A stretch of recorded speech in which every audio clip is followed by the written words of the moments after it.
Magandang hapon, Pilipinas. Live mula rito sa Pag-asa DOST. Si Harry Bayona para sa Panahon TV Express. Mga kabayan, sa patuloy na pagkilos ni Bagyong Kedan, mahalagang malaman, maaapektuhan niya rin ba ang mga sakahan sa ating bansa? Halina't alamin natin ang kasagutan sa tulong ng Farm Weather Forecast ng Pag-asa.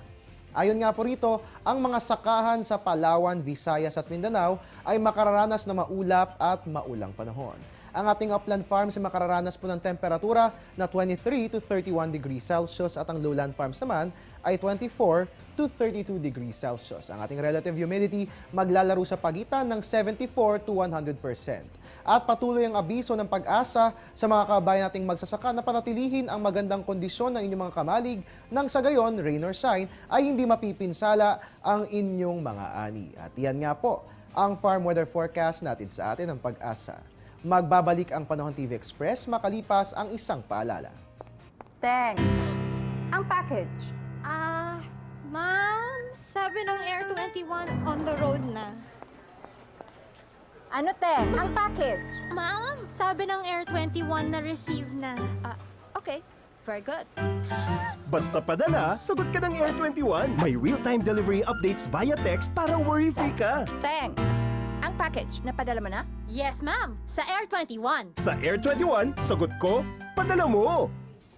Para naman sa ating update hinggil kay Bagyong Kedan, as of 10 a.m. ito po yung huling namataan, 800 kilometers east ng Giwan, Eastern Samar. Sa ngayon ay wala pa naman itong direktang epekto sa bansa at wala pa ring nakataas na public storm warning signals sa alinmang bahagi ng Pilipinas. At para sa karagdagang kaalaman, narito po ang listahan ng mga bagyo na pumasok sa ating bansa para sa taong 2013. Sa ngayon ay meron ng dumaan na 16 na bagyo sa bansa. Si Bagyong Kedan nga ang ikatlong bagyo para sa buwang ito at ang ika-17 bagyo naman para sa taong ito. At dahil patungo na tayo sa buwan ng Oktubre at halos patapos na rin ang taon, atin ding inalam kung ilang bagyo nga ba ang dapat pa nating asahan. Ayon sa Pag-asa, 19 hanggang 20 ang average na bilang ng mga bagyong inaasahan sa bansa sa loob ng isang taon.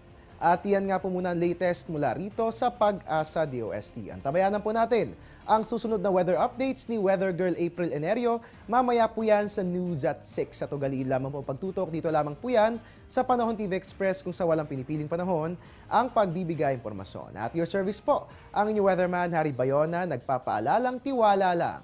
May tamang panahon ang bawat pagkakataon. Magandang hapon sa inyo lahat.